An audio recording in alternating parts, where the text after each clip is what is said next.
Olá pessoal, tudo bom? Eu espero que vocês estejam gostando do curso e que possam estar utilizando o conhecimento adquirido nas aulas e também nas discussões nos fóruns na plataforma Moodle na prática clínica de vocês, tá? Para quem não me conhece, meu nome é Daniel Domingues, eu sou professor do curso de graduação em Fisioterapia da Universidade Federal da Bahia. Também sou professor do curso do programa de pós-graduação em Ciências da Reabilitação, também da Universidade Federal. E a minha aula ela vai ser sobre a atuação da fisioterapia em pacientes após a Covid-19. Tá? Eu acredito que não vou trazer, já começo falando dando a real, né? Acredito que não vou trazer nenhuma novidade para vocês. Nós temos aqui, como cursistas fisioterapeutas, nós temos alunos do 9º e do 10º semestre, então o que eu vou trazer provavelmente não seja nenhuma novidade em se tratando da fisioterapia. Então, os instrumentos de avaliação, as condutas de fisioterapia, isso acredito que não será nenhuma novidade para vocês. Todo mundo vai conhecer as condutas e os instrumentos de avaliação. Acredito que talvez o que seja mais novidade vai ser justamente essa primeira parte, tá? Porque é importante, como a gente vai falar de indivíduos que sobreviveram à Covid e que após, né, uma vez curados, vão precisar de um processo de recuperação funcional, de um processo de reabilitação.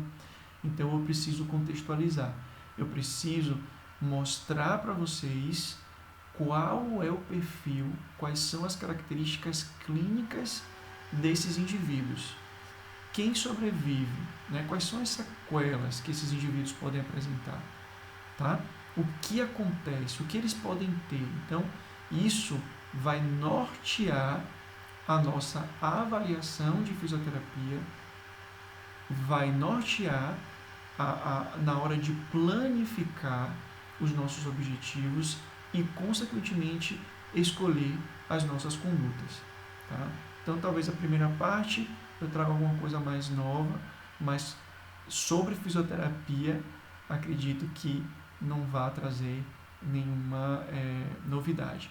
Aqui a gente não pode interagir, estou sentindo muita falta disso, mas a gente pode interagir nos fóruns.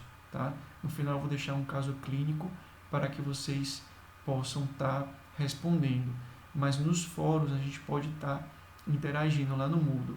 Então é interessante que eu vou criar um raciocínio clínico, um raciocínio fisioterapêutico, e é importante que a gente discuta esse raciocínio lá na plataforma virtual do Moodle, tá bom? Bom, vamos começar. Então, eu começo com uma pergunta: quem são os pacientes da Covid? Hoje, eu sempre vou basear todas as informações que vocês vão ver aqui na aula, eu sempre vou estar me baseando em uma evidência científica, em um artigo científico, tá?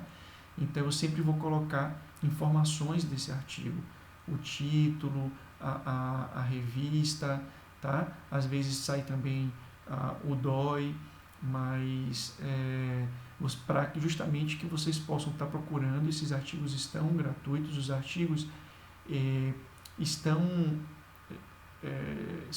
sendo gratuitos, né? Pelo menos até hoje, 24/7/2020, eles estão, os artigos sobre Covid, a sua grande maioria, não tive problema nenhum em baixar essas informações, esses documentos, tá?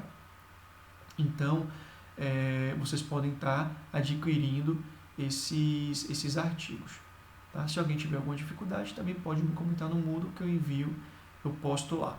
Bom, não existe ainda evidência científica, não existem ainda estudos, grandes estudos observacionais, prospectivos, que tenha como resultado traçar o perfil, verificar quais são as sequelas que esses indivíduos sobreviventes da Covid apresentam. Isso seria ótimo se existisse, tá?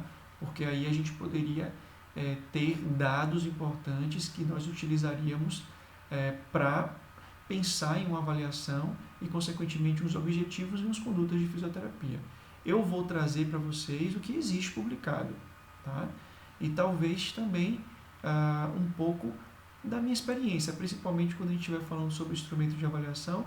Eu vou mostrar o que diz a literatura, mas também eu vou dar o meu pitaco. Eu vou dizer, acredito que, pela minha experiência, esse instrumento também serviria para avaliar essa função corporal, tá? E aí é interessante que a discussão, depois a gente complementa lá no Moodle, tá? E aí acaba sendo uma troca de conhecimento bem legal, tendo em vista que todo mundo aqui já é fisioterapeuta ou quase fisioterapeuta.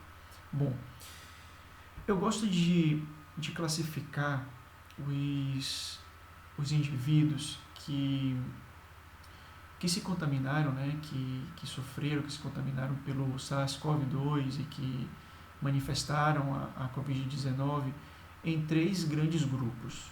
Tá? Obviamente, depois a gente vai falar sobre as exceções que se encontram nesses 3 grandes grupos. Mas, enfim, normalmente os artigos, né, trazem, eu gosto dessa classificação, pacientes que manifestam de forma leve a Covid-19, então esses indivíduos obviamente não terão sequelas, se recuperam de forma total. Tá? Inclusive, eles são a grande maioria. Tá? Logo a gente tem pacientes que apresentam uma manifestação moderadamente grave. Então, são aqueles indivíduos que vão precisar se internar no hospital. Então, vão passar pelo processo de hospitalização, mas não vão precisar de internação na unidade de terapia intensiva e também não vão precisar de suporte ventilatório mecânico. Aquele paciente que você vai tratar ali a questão clínica, normalmente precisa de um suporte de oxigênio, fica na enfermaria e alguns dias, né, e aí volta para casa. Normalmente, e aí eu vou dizer assim, normalmente, vou dizer por quê. Normalmente esses indivíduos, eles também não apresentam sequelas. Eles vão se recuperar totalmente, tá? Porém, a gente não pode esquecer que, se tratando de um indivíduo idoso mais frágil, o próprio processo de hospitalização, a gente sabe que nesses indivíduos vai trazer vai trazer efeitos deletérios do processo de hospitalização. Então, é possível que esses indivíduos mais frágeis, eles apresentem um declínio funcional devido a esse processo de hospitalização. E eu estou falando, pelo meu conhecimento, não pensando na Covid, pensando em outra condição de saúde, pensando no processo de hospitalização, independente da condição de saúde que provocou a internação hospitalar. Então, pensando nisso, eu já colocaria aí essa exceção. Esses idosos mais frágeis, que devido ao processo de hospitalização, que na Covid a gente vai ter um processo de hospitalização particular, a gente vai discutir isso aqui, o que vai ser, eu acredito que é um dos motivos pelos quais esses indivíduos vão receber alta, talvez com mais sequelas, com mais limitação funcional, que comparando, né, a gente não tem estudo, aí é mesmo o meu raciocínio clínico, e depois eu vou explicar por que eu penso assim, em comparação a uma outra condição de saúde que não seja a Covid-19. Tá? Então aqui eu já tenho uma exceção, aqueles pacientes idosos mais frágeis possivelmente vão apresentar aí sequelas devido ao processo de hospitalização. Tá? Depois a gente tem um terceiro grupo, que são aqueles pacientes mais graves. Esses pacientes que manifestam a doença de forma mais grave vão precisar de internação na unidade de terapia intensiva e também vão precisar de um suporte ventilatório mecânico. Tá? Então, normalmente esses indivíduos vão apresentar sim complicações e vão ter, no momento da alta hospitalar, uma capacidade reduzida de exercício, tá? Uma diminuição da capacidade de gerar esforço. Bom, pensando no grupo que se hospitaliza, nós podemos classificar de acordo à alta em 3 grupos, tá?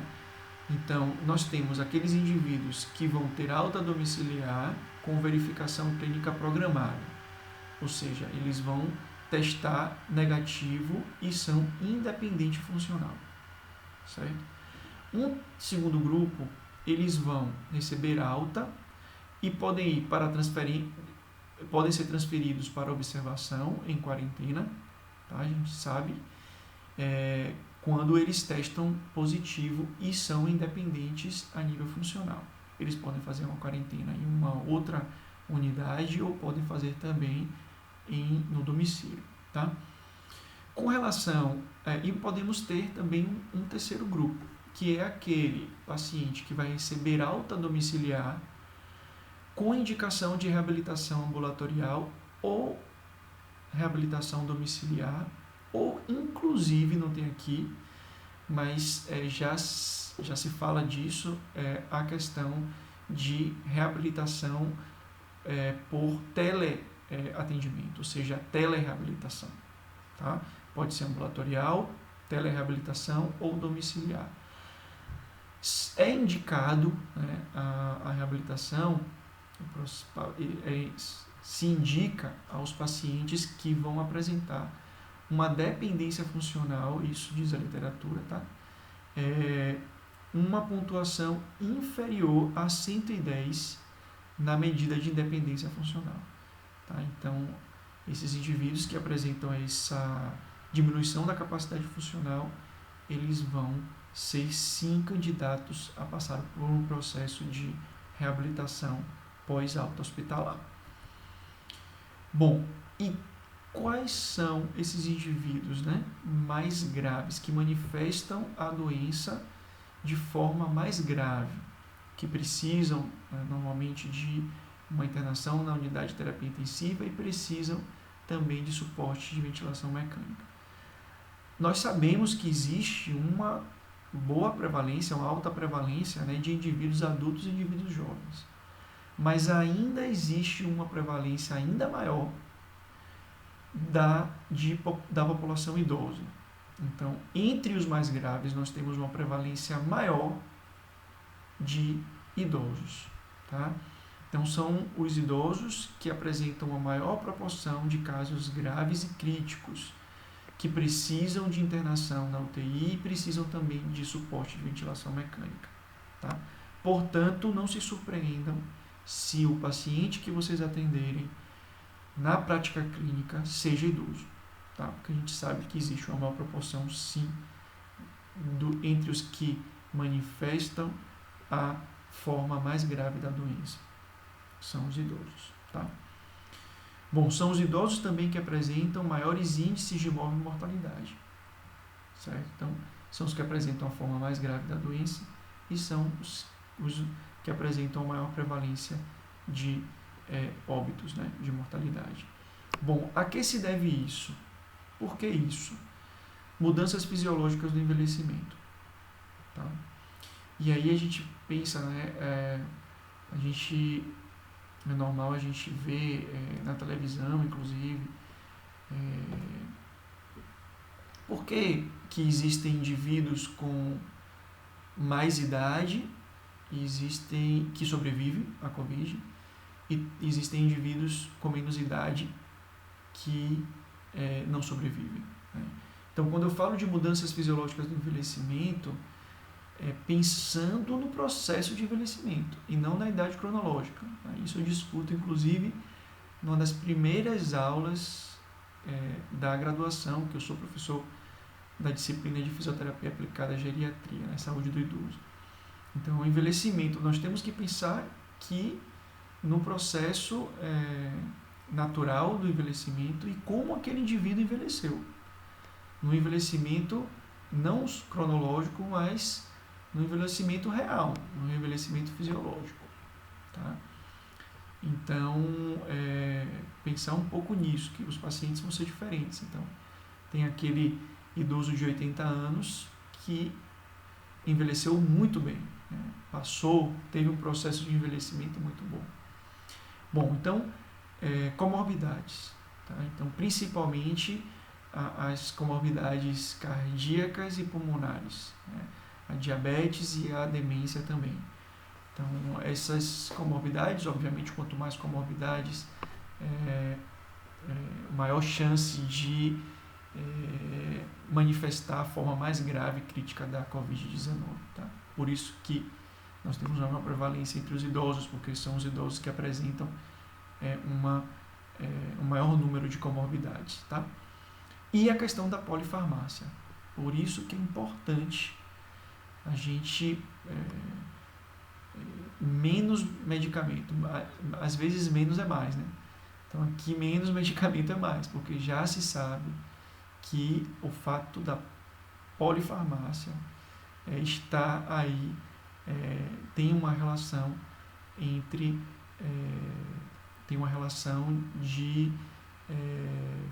entre aqueles que apresentam a forma mais grave da doença. Então, os idosos aí também apresentam essa condição, tá?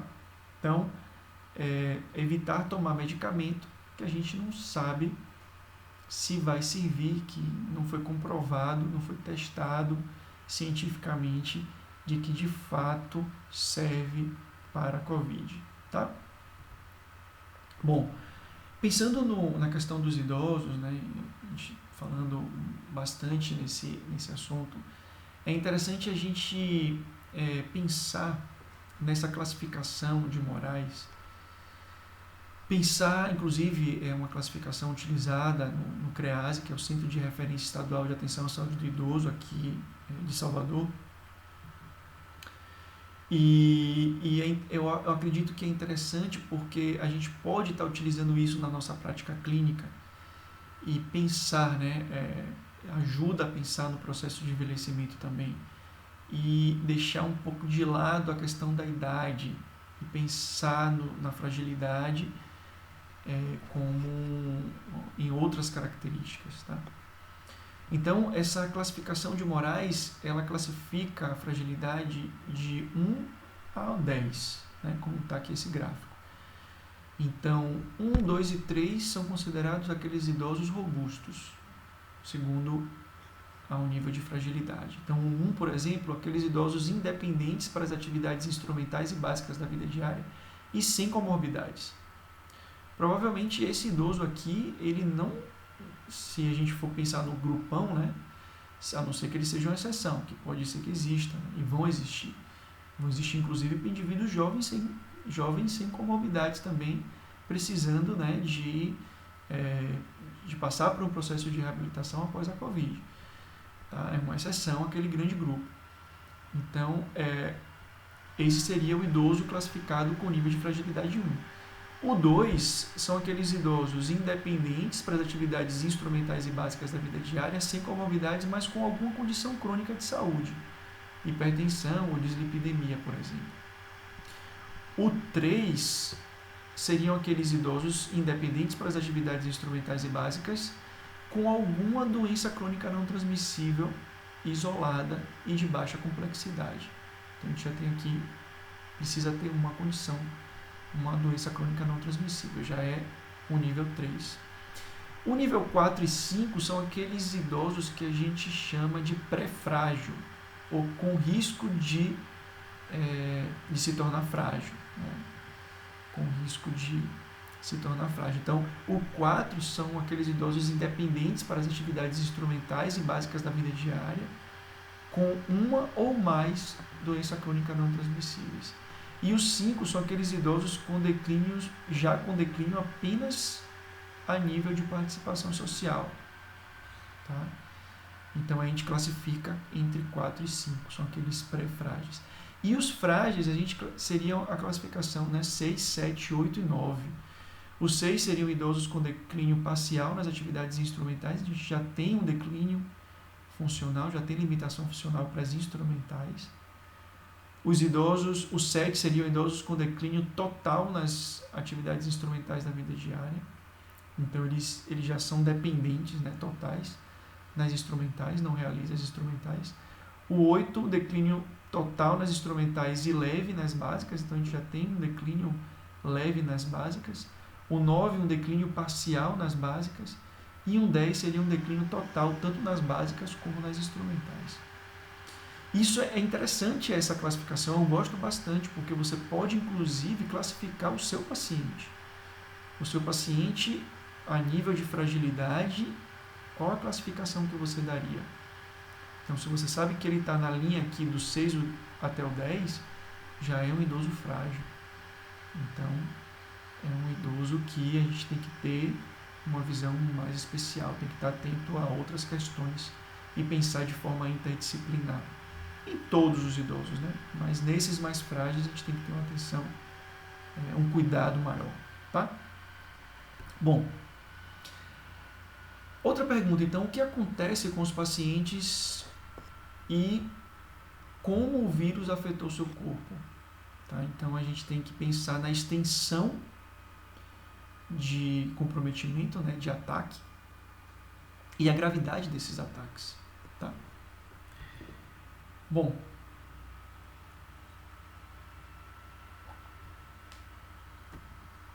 vamos lá. Então, pensando nisso, pensando nessa, né, a gente sabe, né, que o vírus ele pode, alguns pacientes, alguns indivíduos, ele ataca mais órgãos, outros menos, mas ele tem um grande poder de poder atacar vários sistemas, né? Então, daí a gente pensa que provavelmente aquele que apresente, né, indivíduo que precise de um processo de recuperação após a Covid-19, porque apresenta alguma sequela, possivelmente devido a vai ter uma grande extensão de ataque do SARS-CoV-2 e possivelmente por isso vai precisar de uma equipe interdisciplinar, porque pode apresentar sequelas em diferentes sistemas. Tá? Bom, então aqui eu gostei bastante dessa ilustração, né? A gente já se sabe, os estudos já trazem ataques nos olhos, na retina, né? A gente vai ver um pouco mais adiante o que acontece. Sistema nervoso central, pulmões, no nariz, coração, nos pulmões, é o que mais se conhece, né? Essa pneumonia bilateral grave, de rápida evolução. Também ataques no fígado, ataques, inclusive sequelas, né, gastrointestinais, do trato gastrointestinal, sistema urinário, sistema cardiovascular, sistema muscular e a inflamação, também aí uma condição autoimune. Tá? Então esse artigo é interessante que ele inclusive ele explica de forma bem detalhada, para quem tiver curiosidade, aonde o vírus, né, onde já se sabe que o vírus ele pode atacar e quais são as manifestações clínicas que esses ataques vão ser consequências desses ataques. E aí ele traz a figura do geriatra como um profissional importante em seguir consultando, né, dando esse atendimento após a Covid-19, dando esse seguimento a esses indivíduos. Tá? Então, como eu falei, a doença ela vai contribuir, se eu posso dizer assim, de acordo à extensão e à gravidade, contribuir para que esse indivíduo precise de um processo de reabilitação após sua cura. Tá? Então, muito provavelmente, aqueles indivíduos que tiveram ataques mais extensos, ou seja, um comprometimento maior em mais sistemas corporais e, obviamente, ataques mais severos, né? as células e a diferentes órgãos. Fazendo um resumo da extensão e da gravidade dos ataques virais, eu poderia destacar algumas disfunções. Tá? Entre elas nós temos a disfunção respiratória, que essa sim a gente sabe que é a principal causa das internações, devido a essa condição severa, aguda, respiratória aguda, severa. Então a gente tem essa disfunção respiratória devido a essa pneumonia bilateral, com rápida evolução, enfim, a gente vai falar um pouco mais adiante um pouco sobre isso. Também existe uma disfunção visual, a gente tem aí problemas de vascularização da retina, o que pode trazer uma diminuição, pode trazer um déficit visual, então é interessante a gente, na anamnese, sondar no nosso paciente se existe, né, se existiu, se ele se ele notou uma diminuição da visão, a gente pode chamar um pouco a atenção, e obviamente com o caráter de indicar, né, aconselhar e realizar aí as interconsultas e orientar o paciente e a família. Dizer que isso pode ser uma sequela da Covid-19 e orientar ao profissional especializado. Tá?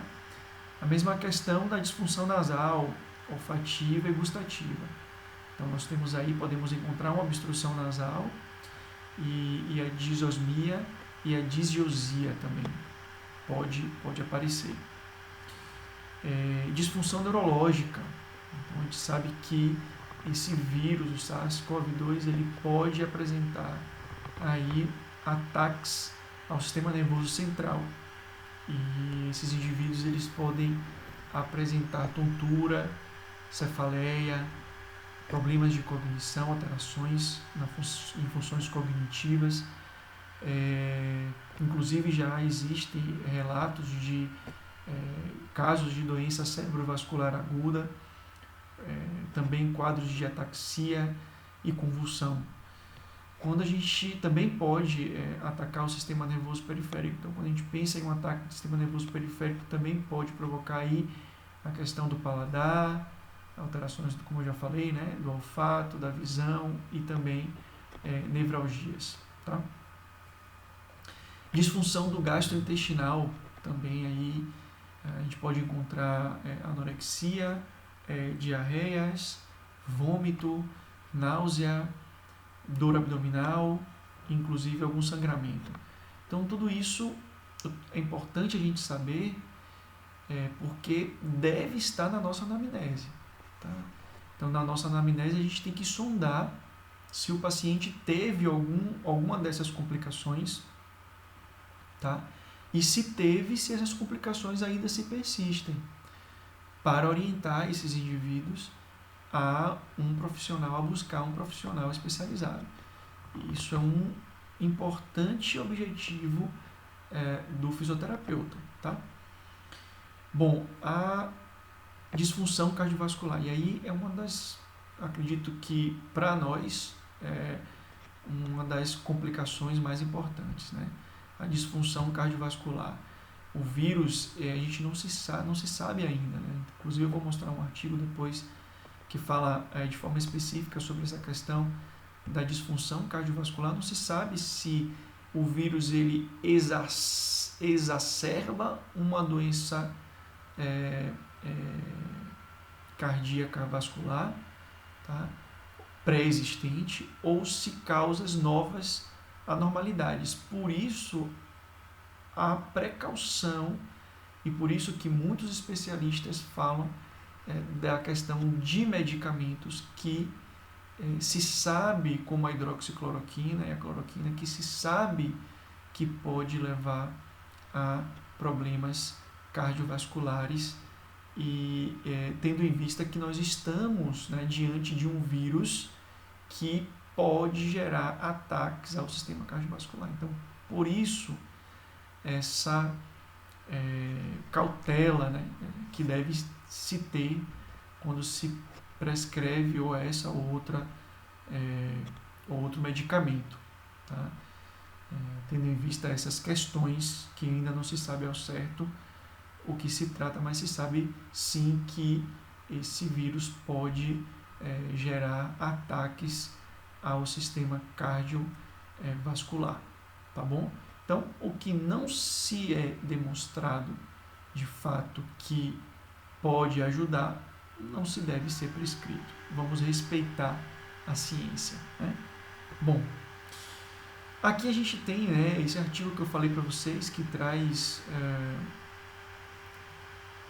aí essa questão, a associação da Covid-19 com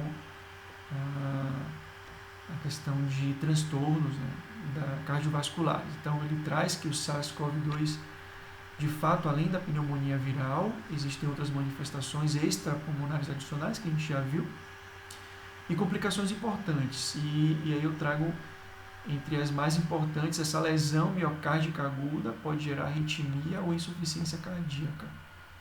Tá?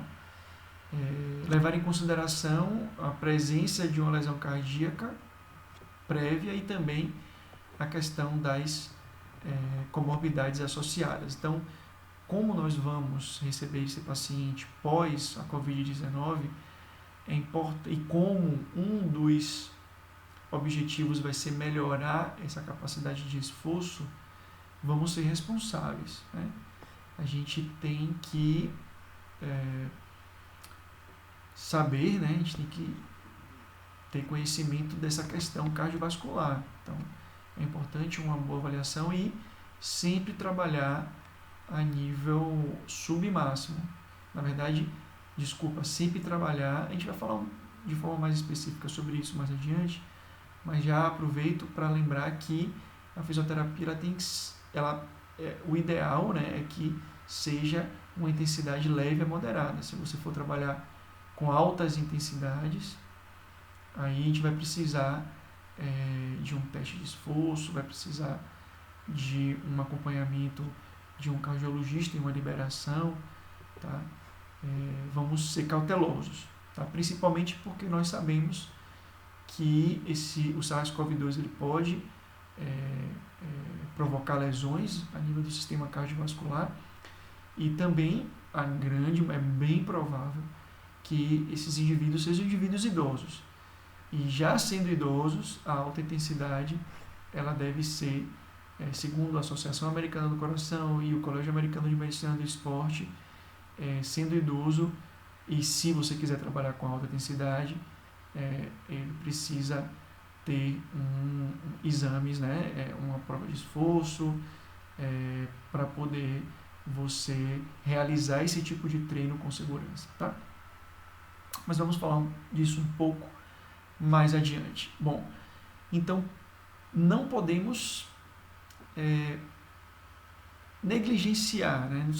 Não sei se a palavra certa seria negligenciar, mas nós temos que ter esse olhar, né, da doença. É uma doença que não só ataca os pulmões, que ela pode ter uma extensão e uma gravidade maior do que isso, maior do que uma pneumonia bilateral, maior do que sequelas respiratórias e cardiovasculares. Vamos dizer cardiorrespiratórias, tá? A gente tem que pensar no indivíduo como um todo. Então, isso vai ser o primeiro. Então, não é uma doença como outra. Existe essa característica que nós temos que ter em conta, tá? Temos que levar em consideração. Além dessa digamos, característica dessa condição de saúde, né, é importante a gente pensar no processo de hospitalização. Eu vou explicar um porquê. Isso aqui é um pouco o meu raciocínio clínico, tá? A gente pode discutir no Moodle sobre isso, né? Talvez eu não vou trazer aqui muita evidência científica, mas talvez a minha experiência clínica, o tempo que eu atuei lá no Hospital de Terraça, na unidade de geriatria. E bom, vamos discutir um pouco sobre isso. Primeiro, nós nos encontramos, principalmente nós agora, o Brasil, né? Já estamos em algumas semanas, não sei se chegamos ao pico da pandemia, alcançamos o pico da pandemia, se não alcançamos, O que se sabe é que os hospitais estão superlotados. Existe uma superlotação. Tá? Existe um déficit de profissionais de saúde. Isso é fato. Principalmente também um dos motivos é que muitos profissionais acabam se contaminando e acabam tendo que se afastar do local, do ambiente de trabalho. Né? Então, essa superlotação em um ambiente de déficit de profissionais. Tá? Então, a gente já tem algo que não é favorável, né, ao processo de hospitalização desse paciente. Depois a gente tem uma condição de saúde extrema, com um alto risco de contaminação. Nós temos poucos recursos de EPIs. Existe uma problemática, acredito que Henrique vai abordar esse tema, mas a gente tem um baixo recurso, né, de EPIs. E temos a questão do próprio isolamento do paciente, né? Esse isolamento. Então, esse alto risco de contaminação, essa questão da escassez de EPIs, tá? Isso acaba que dificulta até a intervenção do fisioterapeuta. Tá? Existem algumas condutas, inclusive, que não são nem recomendadas, né, devido a que a gente não encontra uma condição óptima para realizar tanto procedimentos, estou falando de fisioterapia respiratória principalmente, né, que a gente não pode gerar aerossol, então a gente tem que ter muita cautela e quando a gente não encontra uma condição adequada, a gente tem que evitar certos procedimentos, tanto em relação à avaliação, como em relação também a procedimentos terapêuticos, fisioterapêuticos. Tá? Então, aí, possivelmente, devido a essa problemática, essa superlotação, esse risco de contaminação, essa questão dos EPIs, a gente não possa realizar a intervenção, a abordagem de fisioterapia que estamos acostumados a executar em outro paciente que não seja um paciente com a Covid-19. Perceberam aonde eu quero chegar? E acredito que os outros profissionais estejam na mesma situação, não só o fisioterapeuta. Tá? Outra questão é a condição clínica desses indivíduos. Então, a gente sabe que é um indivíduo que apresenta uma pneumonia bilateral grave. São indivíduos que podem ter complicações em outros sistemas corporais. São indivíduos que têm uma fadiga importante, tá? Que tem uma dispneia, um desconforto respiratório agudo. Tá? Então, são pacientes frágeis clinicamente. Então, a condição clínica desses indivíduos também acaba interferindo nesse processo de hospitalização. Tá? A questão da restrição terapêutica, o que eu me referi era justamente isso, né? A abordagem, pensando no fisioterapeuta e pensando na nossa abordagem de fisioterapia respiratória, que muito provavelmente gera aerossol. Então a gente vai ter algumas restrições se o ambiente em relação aos EPIs e em relação não for adequado para executá-las. Tá?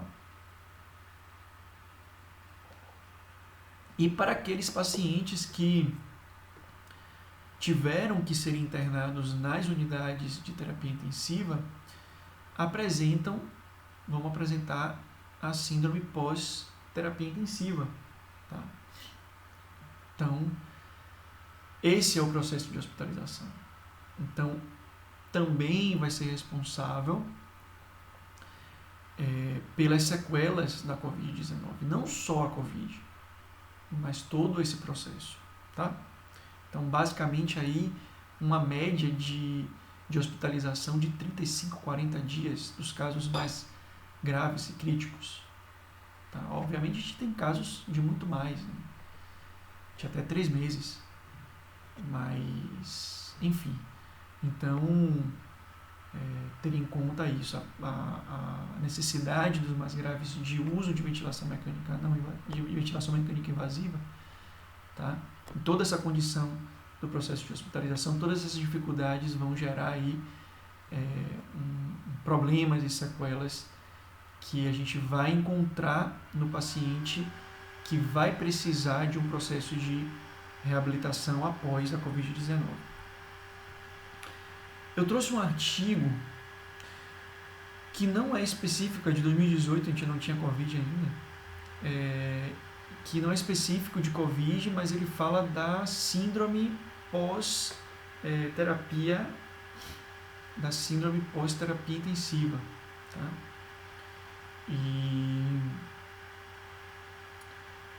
E basicamente o que essa revisão ela traz são as complicações físicas desses indivíduos que recebem alta da unidade de terapia intensiva, não por Covid, mas por outras doenças críticas, tá?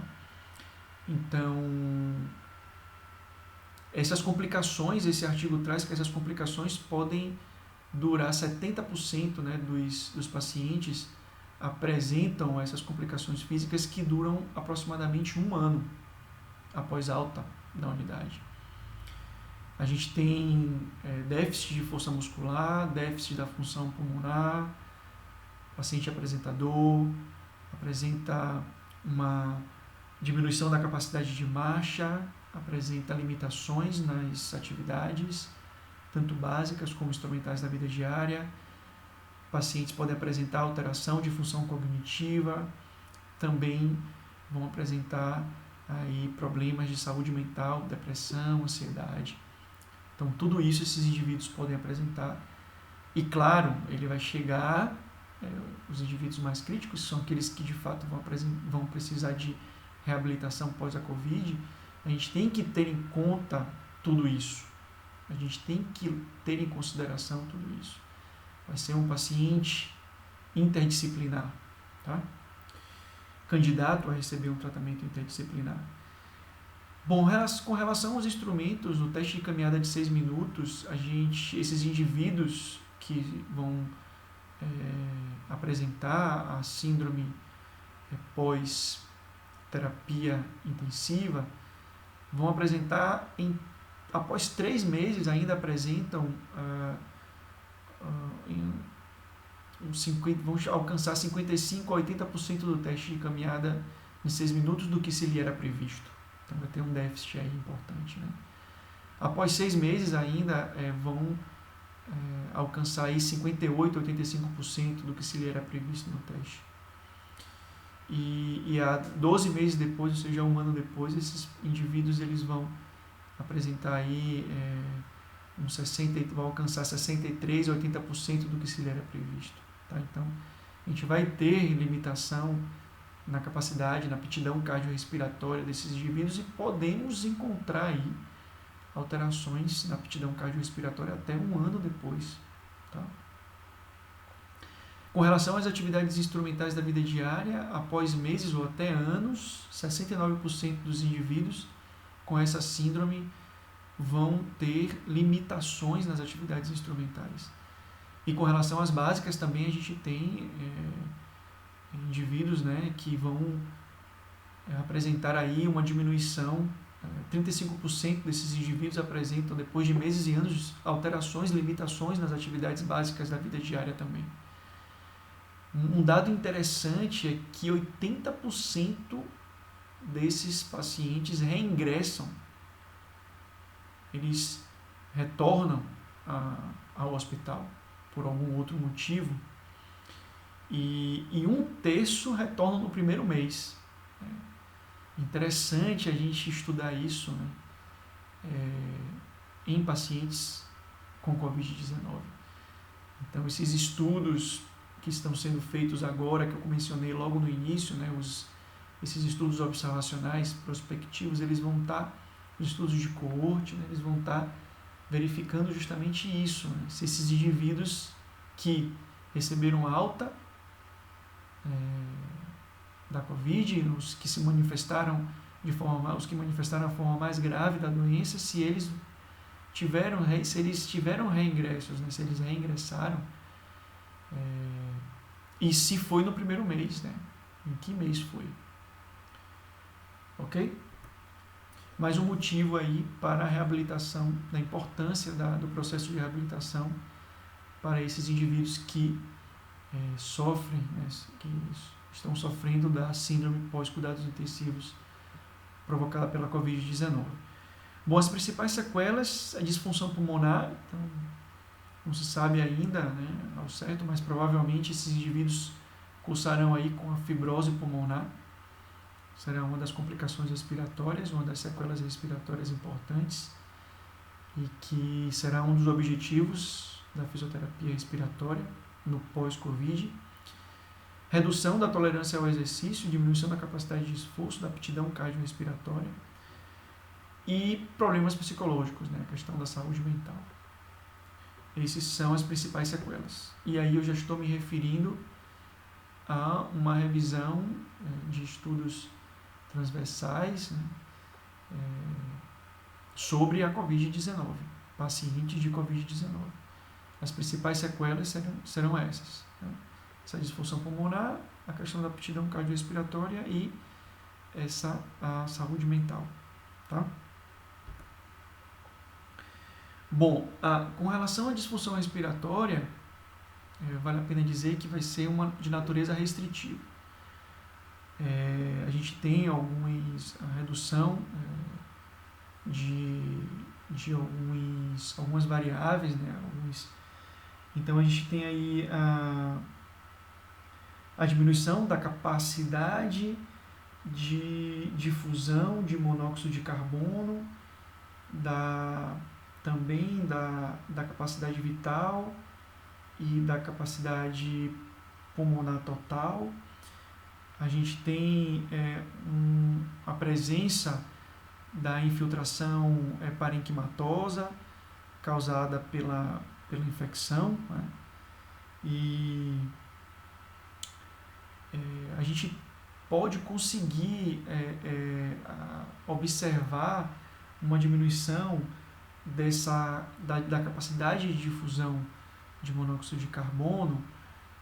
Ela pode estar presente em 11 a 45% dos indivíduos, tá? Inclusive, a gente pode encontrar a longo prazo, depois essa diminuição pode durar, da capacidade de difusão de monóxido de carbono pode durar até 12 meses. Tá? Bom, com relação à reabilitação pulmonar, a gente precisa, né, tendo em vista essa questão de disfunção respiratória, a gente deve começar no estágio inicial, tá? E essa fisioterapia respiratória precoce, ela vai gerar bons resultados a longo prazo, tá? Bom, 41, ainda falando sobre a disfunção respiratória, é importante dizer que 41% dos pacientes em 3 meses ainda vão apresentar uma diminuição do VO2 máximo, na capacidade o consumo máximo de oxigênio, na capacidade de gerar esforço físico. E as causas, elas são a limitação circulatória, a fraqueza muscular, a neuropatia, a miopatia e o descondicionamento físico. Tá? Nós encontramos, como vimos na outra revisão, que não era específica de Covid, mas aqui nessa específica de Covid, a gente vê que o teste de caminhada de 6 minutos, em 3 meses, a gente vai encontrar uma diminuição, e a gente viu lá que pacientes que com a síndrome pós-cuidados intensivos, a gente viu que após 1 ano, a gente ainda encontrava a limitação no teste de caminhada de 6 minutos. Né? Então, a gente sabe que possivelmente a reabilitação ela vai ser prolongada. Tá? A gente se estima aí 5 anos após a diminuição da unidade de terapia intensiva. Tá? Bom, com relação a essa revisão também traz informação sobre a qualidade de vida Então ela traz que resultados, né, no SF-36, um follow-up de 6 meses, as populações mais crônicas são as que apresentam piores resultados na qualidade de vida. E uma dos motivos, né, que eles observaram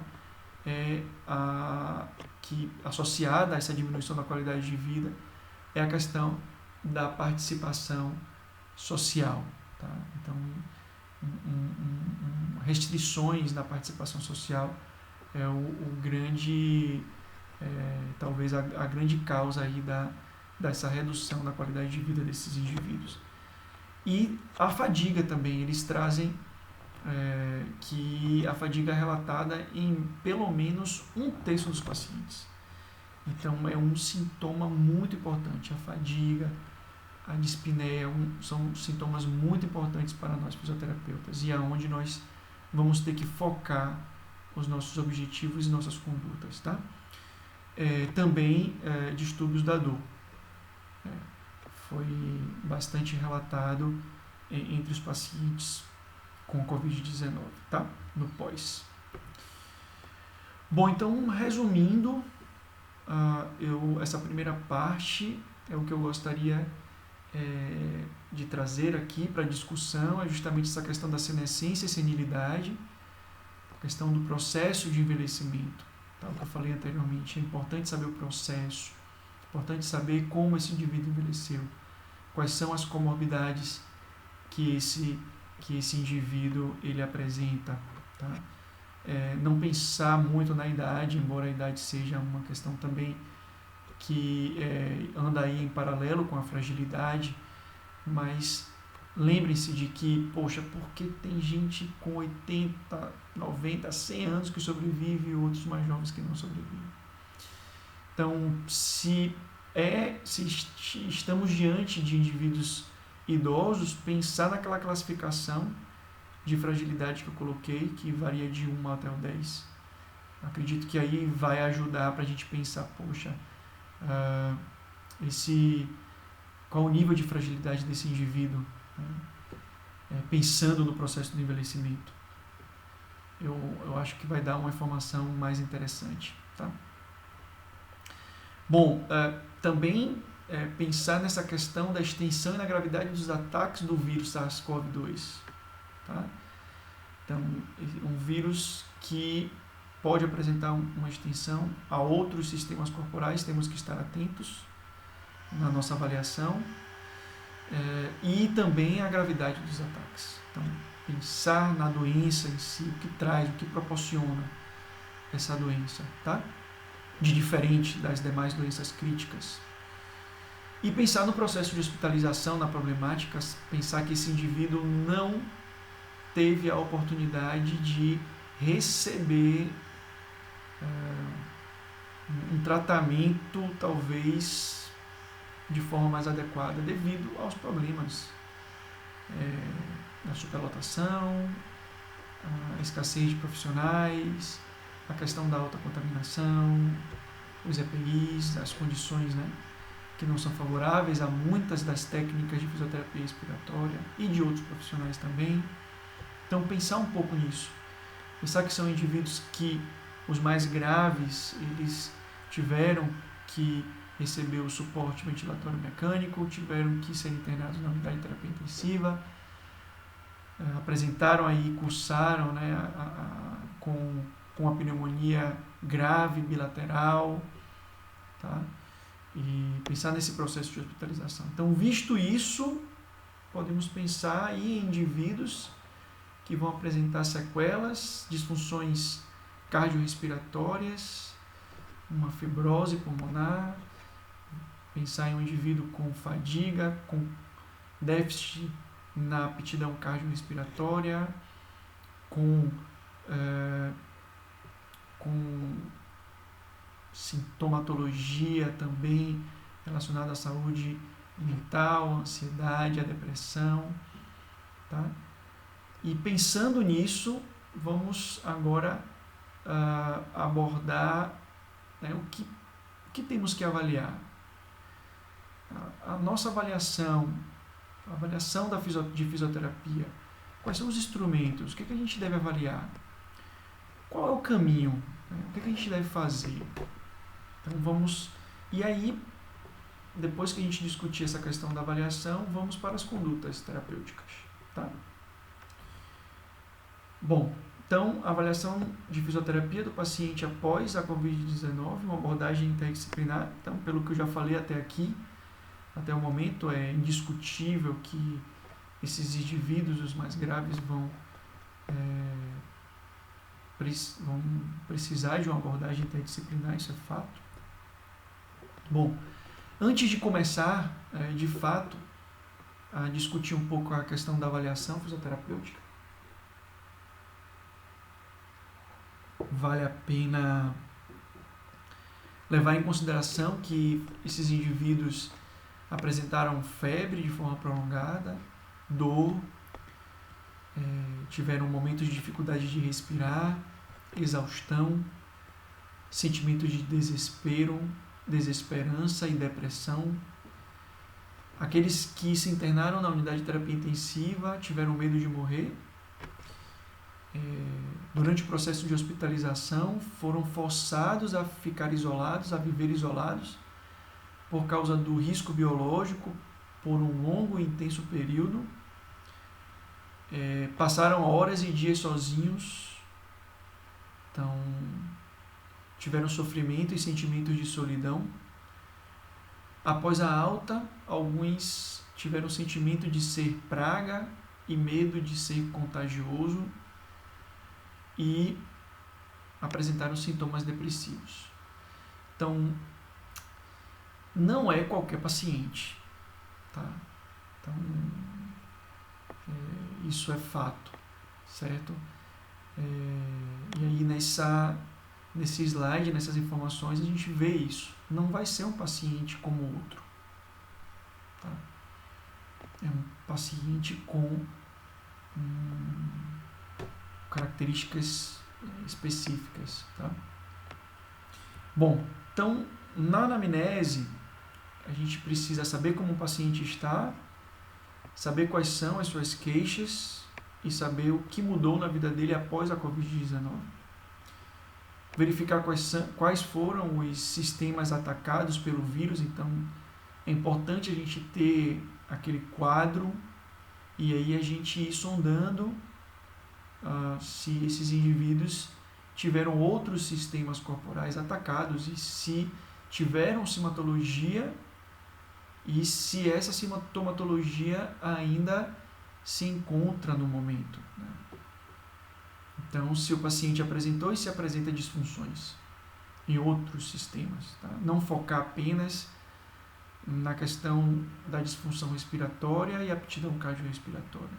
E, obviamente, também a questão da debilidade muscular. Bom, verificar se houve limitações em atividades e restrição na participação social após a Covid-19, tá? E investigar sinais de disfagia, principalmente aqueles que tiveram um tempo com suporte ventilatório mecânico e na unidade de terapia intensiva. Então, a gente pode verificar se o paciente apresenta alguns sinais de disfagias, muito comum, disfagia, que é comum, e aí, obviamente, para indicar, orientar a família a procurar um fonoaudiólogo, tá? Dei o exemplo do fonoaudiólogo, mas poderia ser uma especialidade médica, a depender. Isso vai depender das manifestações clínicas, né? E das sequelas provocadas pelos ataques do SARS-CoV, do vírus, né? Ok? Bom, os sinais de disfagia seria muito comum em paciente, inclusive paciente idoso mais frágil. Então, poderia ser engasgos, principalmente a líquidos, paciente com o timbre da voz mais baixo, paciente com aquele aspecto de voz molhada, como se tivesse um pigarro, paciente que diminuiu de peso sem uma causa específica, que mais poderia ser? Paciente que evita algum tipo de alimento, inclusive pode encontrar casos mais graves de regurgitação nasal, quando o alimento ou o líquido sai pelo nariz, tosse quando se alimenta, tá? Então, esses sinais. Vendo algum desses sinais, suspeitando, indicar o fono, tá? A gente não quer que esse paciente reingresse. A gente sabe que 1/3 reingressa no primeiro mês e que 80% reingressa, tá? Ao hospital. Bom, com relação à avaliação cognitiva, importante avaliar funções cognitivas como atenção, memória, linguagem. Então aí a literatura recomenda o mini exame do estado mental. Existem outros testes que pode ser utilizado, mas o mini exame do estado mental é um instrumento muito comum, muito simples, muito fácil de ser aplicado. E a gente pode estar utilizando, e caso a gente encontre algum déficit de função cognitiva, também dar o seu encaminhamento e orientar a família, tá? Também a questão de ter algum déficit cognitivo, isso também vai ser importante para a gente nortear nossas condutas, né? Os nossos objetivos de fisioterapia e nossas condutas. Dá um norte, modifica. Então, alguns objetivos que, tendo um déficit cognitivo, um paciente até com uma demência já prévia, os nossos objetivos vão ser mais simples, talvez, né? Vão ser outros. Tá? Bom, com relação à avaliação da atividade também e participação social, tanto previamente à Covid e no momento atual. Então, é importante a gente avaliar como estava esse indivíduo com relação a limitações nas atividades, com relação às atividades básicas da vida diária. Era independente, funcional? Como era esse indivíduo com relação às atividades instrumentais da vida diária antes da Covid? Era independente para essas atividades? Tá? Então é importante para a gente nortear nossos objetivos. Se era independente e hoje não é, a gente precisa recuperar, né? A gente precisa recuperar essas limitações que apareceram como consequência, como sequela da Covid-19. Tá? Então, a literatura, né, recomenda o índice de Barthel também. Existem duas versões, existe uma versão de 0 a 100, pontuação de 0 a 100, existe uma versão de 0 a 50, que é a modificada. Então, qualquer uma é indicada, inclusive aqui a Secretaria de Saúde do Estado da Bahia, o CREASE, utiliza a modificada. Mas o índice de Barthel avalia as atividades básicas, então eu recomendo, muito importante, principalmente nos indivíduos idosos, a gente avaliar o antes e o depois. Vai ser nossa meta, nosso reto, como diz em espanhol. Na minha gravação eu não traduzi reto, me desculpem. Então, vai ser aí o nosso objetivo, o nosso desafio, conseguir alcançar, recuperar, devolver essa pontuação no índice de Barthel prévio à Covid, né? Também podemos utilizar a medida de dependência funcional, tá? Para avaliar as atividades básicas da vida diária. Para avaliar as instrumentais, a literatura traz a escala de Lawton. Tá? Eu gosto muito do questionário Pfeffer, também o questionário Pfeffer para os idosos. Ele é recomendado pela Sociedade Brasileira de Geriatria e Gerontologia. E ele tem umas características interessantes. Ele leva em consideração alguns aspectos, como alguns aspectos até culturais, né? A questão de que conseguiria fazer, mas não faz, né? Então, eu gosto muito do questionário Pfeffer para avaliar as instrumentais, tanto antes como depois da Covid-19, né? E para avaliar a questão avaliar a funcionalidade, né, de maneira mais global, eu recomendo a ODAS, né? principalmente porque tem um domínio da ODA, são 6 domínios, e o 6º domínio ele avalia a participação social, é bem completa, é um instrumento baseado na classificação internacional da funcionalidade, baseado no modelo biopsicossocial. Então eu gosto muito desse instrumento, dessa escala, e acredito que pode ser de bom uso para os indivíduos nessa fase do pós-Covid, da pós-Covid-19. Tá? Então recomendo. Não é muito difícil de ser aplicada e é uma escala bem completa, desse ponto de vista biopsicossocial. Né? Bom, com relação à avaliação da função respiratória, aqui sim. Aqui não precisamos ter medo. Jogar duro. Temos uma disfunção respiratória, então nós temos que fazer uma boa avaliação da função respiratória. Tá? Então, vamos avaliar os fluxos, avaliar os fluxos, avaliar os volumes e as pressões. Então, vamos fazer uma espirometria ou uma monovacuometria, básico. Tá? Isso é básico. Viu, Nicolas? É básico. Então, podemos também avaliar a questão fazer uma avaliação da expansibilidade torácica, e é importante, uma vez que a gente tem uma possível aí fibrose pulmonar. Então, a expansibilidade torácica através da cirtometria, então a nível axilar, a nível do manúbrio externo, external, axilar, external e umbilical, por exemplo. Então, aí a gente completaria uma espirometria para avaliar os fluxos, né? O pico de fluxo respiratório, volume expiratório forçado do primeiro e segundo, a capacidade vital forçada, enfim, todos os parâmetros espirométricos. Tá? E a monovacuometria avaliar a força, né, muscular respiratória, tanto a pressão expiratória máxima como a pressão expiratória máxima, que será interessantíssimo o treinamento da musculatura respiratória, tanto a inspiratória como a expiratória. Com relação à avaliação neuromuscular, então vamos avaliar a força muscular através do MRC, vamos avaliar o equilíbrio postural, temos que avaliar o sistema vestibular, uma vez que a gente pode ter comprometimento, né, devido à lesão no sistema nervoso, né, e central.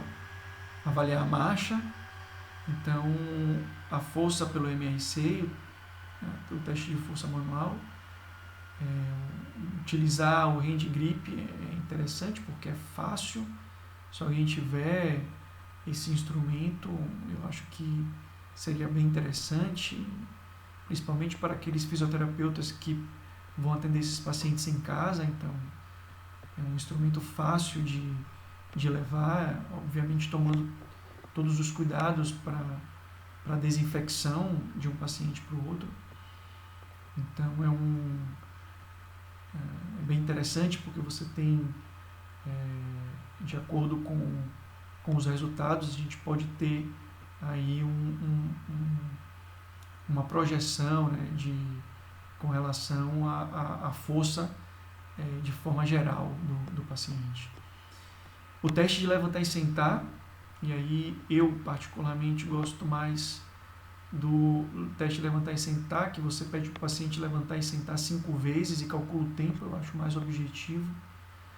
E é um teste também fácil, que avalia tanto força como também a questão da aptidão cardiorrespiratória.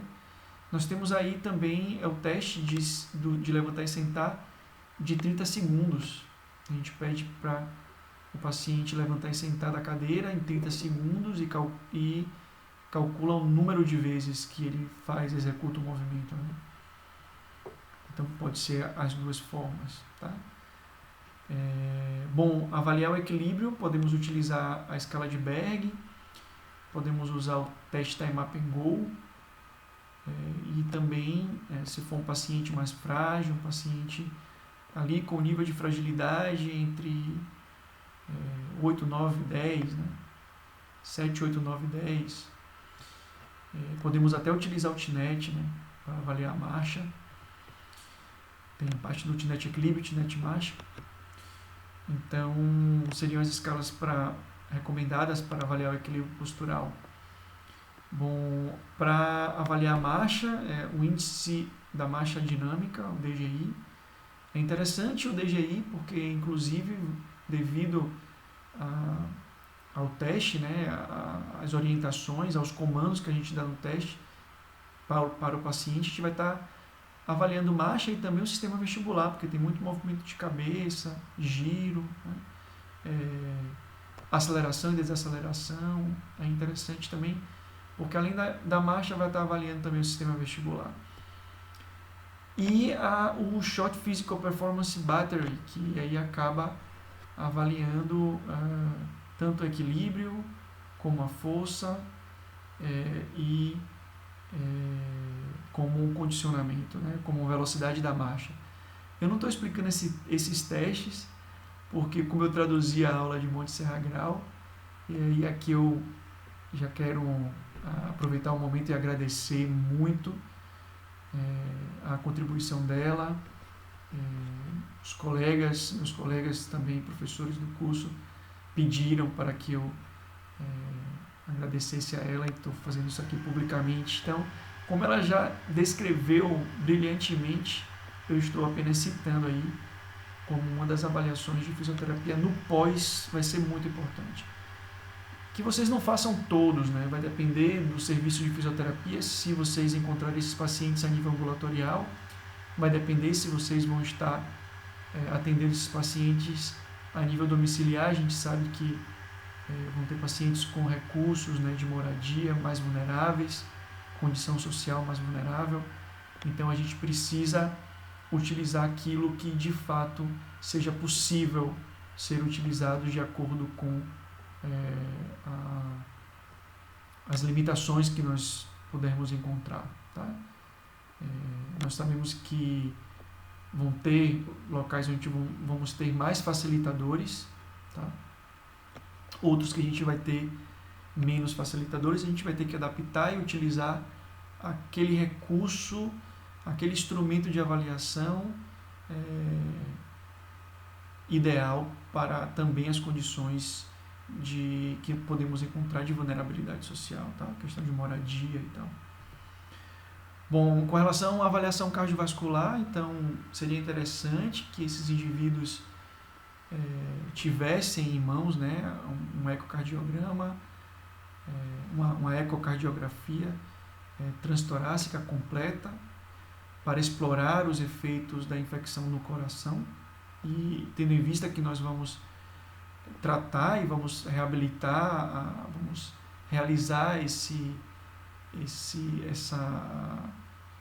essa abordagem cardiovascular, e vamos treinar, vamos com exercício aeróbico, exercício resistido também, uma avaliação ultrassonográfica para investigar a função endotelial e a prevalência de eventos atuais e ou anteriores de trombose venosa profunda e a carga aterosclerótica.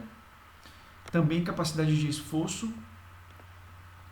Se tiver uma prova de esforço, excelente, né? Se não, vamos usar a escala de Borg e o teste de caminhada de 6 minutos. Tá? Lembrar que também é importante avaliar a marcha. Tá? No teste de caminhada avaliamos a marcha, mas também a velocidade da marcha. Isso vai ser importante. Quanto melhor a velocidade, melhor a capacidade de deambulação comunitária que esse paciente vai apresentar. Então nós temos o teste de caminhada, o teste de marcha de 10 metros e o de 4 metros para aqueles idosos mais frágeis. Bom, disfunções que não farão parte dos objetivos de fisioterapia detectados na anamnese, principalmente, né? A gente vai ter que saber detectar para realizar a devida orientação e encaminhamento para profissionais especializados. O paciente é um todo. Então, se a gente observar alguma disfunção que não seja nossa praia, que não seja nosso objetivo, nós temos que orientar paciente e familiar. Tá? Antes de começar o tratamento, já botei aqui para não esquecer, evitar sobrecarregar e causar desconforto. Tá? Vamos ter cuidado com relação a isso. Bom, o que a gente vai fazer? Após a fase aguda, vamos treinar a musculatura inspiratória. Obviamente, se os músculos estiverem fracos, né? Então, na manovacuometria, se a gente detectar uma pressão expiratória reduzida, vamos treinar essa musculatura. Tá? Acredito que sim, na maioria dos casos a gente vai encontrar e vai ser importante o treinamento da musculatura inspiratória. E eu colocaria também a musculatura expiratória, principalmente para aqueles indivíduos com doenças pulmonares de base, né? Como pode ser uma doença pulmonar obstrutiva crônica, como pode ser uma fibrose cística, como pode ser também pacientes com bronquiectasias, né? Então, eu colocaria aí também a questão do treino de musculatura para melhorar aí o pico de fluxo respiratório, e aqueles pacientes também que foram diagnosticados com disfagia, que estão fazendo tratamento fonoaudiológico, seria interessante também melhorar o pico de fluxo e assim ter uma tosse mais eficaz. Tá? Bom, treinamento aeróbico com cicloergômetro ou braço ergômetro, certo? Tem uns cicloergômetros bem simples, inclusive se o fisioterapeuta quiser levar para a casa do paciente também é possível. Se o paciente puder também comprar, adquirir o cicloergômetro é interessante. Tem uns mais simples, outros mais modernos. Tá? Treinamento resistido, principalmente de musculatura, de grandes grupos musculares e principalmente de musculatura de membro inferior, com o objetivo de melhorar a marcha, melhorar o equilíbrio, evitar quedas. Ok? Treinamento do equilíbrio, tanto estático como dinâmico, importante, e treinamento da marcha. Tá? Bom, com relação à intensidade, frequência, duração dos treinamentos, o Colégio Americano de Medicina do Esporte recomenda aí uma intensidade moderada. Então, se tiver valores do VO2 máximo, trabalhar entre 40% e 70% do VO2 máximo. Pode utilizar a fórmula de Carvone 220 menos a idade e calcular a frequência cardíaca máxima e usar aí a fórmula de Carvone e utilizar 60% a 80% da frequência cardíaca máxima calculada por 220 menos a idade. Mas sempre usar a escala de Borg. A gente está prevendo uma frequência cardíaca máxima pela idade cronológica. E eu acabei no início falando para vocês da importância do envelhecimento, né? Do processo de envelhecimento. Então vamos usar sempre a escala de Borg, tá? 40% a 70% da frequência cardíaca de reserva também a gente pode estar utilizando. A fórmula de Carvone, para quem não lembra, coloquei aí uma intensidade mínima seria um 0,4, que é 40%, e o máximo seria de 70%. Tá? Bom, como eu falei, utilizar sempre a escala de Borg, que é uma sensação, tentando provocar uma sensação de ligeiramente cansativo. Então a escala de Borg entre o 12 e 13, tá? Temos que gerar uma sudorese, leve sudorese, e o paciente ele precisa ter a capacidade para conversar durante o treino, tá? E não mudar a tonalidade da pele, tá? Não mudar muito a tonalidade da pele. E se a gente quiser um pouco mais cansativo, a gente pode chegar até 15, mas uma fase inicial, alcançar aí o 12, 13, sempre está usando BOG para ver e verificando a dispneia, verificando a fadiga do paciente durante o exercício. Tá? Com relação a um treino de resistido, um treino de força,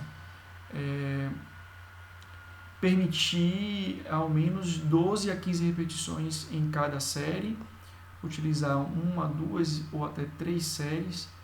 O início ele não deve ser superior a 60%, se vocês conseguirem calcular a RM, aumentar até alcançar 80% em alguns casos, e sempre primeiro aumentar o número de séries e depois o peso, tá? O número de repetições, eu digo, e depois o peso. Bom, com relação ao trabalho de resistência, pensando num treino aeróbico, né, para melhorar a aptidão cardiorrespiratória, então pode variar entre 10 a 60 minutos. Com relação a um condicionamento físico, a um paciente mais frágil, a gente pode fazer, inclusive, durante o dia, 3 vezes de 10 minutos durante o dia. Já existem estudos que mostram que o efeito é muito próximo a você fazer 30 minutos seguidos, então se ele não conseguir fazer os 30 minutos seguidos, ele pode fazer 10 minutos, depois um período do dia, mais 10 minutos, depois mais 10 minutos. Sempre começar com a menor carga e o maior tempo, e depois o maior tempo de duração, né? Menor carga e maior tempo de duração. A recomendação do Colégio Americano de Medicina do Esporte é iniciar 3 vezes por semana, tá? O treino cardiorrespiratório, aumentar até 5 vezes por semana seria o ideal. E um mínimo de 2 dias por semana, nesse caso, de um treino de resistido. Tá? Bom, também seria esse, no caso, um tratamento que o ideal seria acompanhar o paciente ou em casa ou a nível ambulatorial. Mas a gente sabe que, pensando na Covid-19, nós temos a telemedicina ou telereabilitação, que vem sendo utilizada e as evidências também trazem aí como mais uma forma de poder oferecer fisioterapia e reabilitação através de uma equipe interdisciplinar. Tá? Então, a telemedicina e reabilitação vai ter como objetivo monitorar os pacientes em quarentena, os exercícios, então facilitar um protocolo, recursos audiovisuais para esses indivíduos e estar orientando na execução e monitorando na execução dos exercícios terapêuticos que você pautar de acordo com toda a avaliação que nós pensamos em realizar, né, que nós comentamos aqui, garantir a continuidade dos cuidados, né, não só da fisioterapia, mas também de outras especialidades, e evitar os deslocamentos nesse momento, deslocamentos desnecessários, principalmente nós que estamos aí no pico da pandemia. Bom, então, finalizando, eu trago aqui o meu caso clínico, meu caso problema, meu caso clínico, e eu coloquei o seguinte caso, olha só, indivíduo com 72 anos, pré-frágil, segundo a classificação a classificação de Moraes que eu apresentei aqui para vocês, foi contaminado pelo SARS-CoV-2 e desenvolveu as manifestações graves da Covid-19. Botei 12, mas é 19, tá? Foi hospitalizado, precisou de internamento na UTI e de ventilação mecânica invasiva. Totalizou 40 dias de hospitalização e recebeu alta para o domicílio, testando negativo para a Covid-19. Na anamnese, o paciente refere momentos de fadiga, tristeza, tontura, limitações em algumas atividades da vida diária e restrições na participação social. Esse é o caso. Aí, o que é que eu quero que vocês façam? Primeiro, onde você atenderia esse paciente? Mas onde você mesmo, não é... Né? Talvez quem trabalha no ambulatório pode estar recebendo, quem trabalha mais com fisioterapia domiciliar, tá? Ou até na telereabilitação, eu acho que vai ser um paciente que não vai ser candidato a uma telereabilitação, tá? Então, acho que aí eu já descartaria. Bom, então, essa primeira pergunta. Tendo em consideração a resposta anterior, quais instrumentos você utilizaria para avaliar esse paciente? Quais seriam os instrumentos que vocês utilizariam?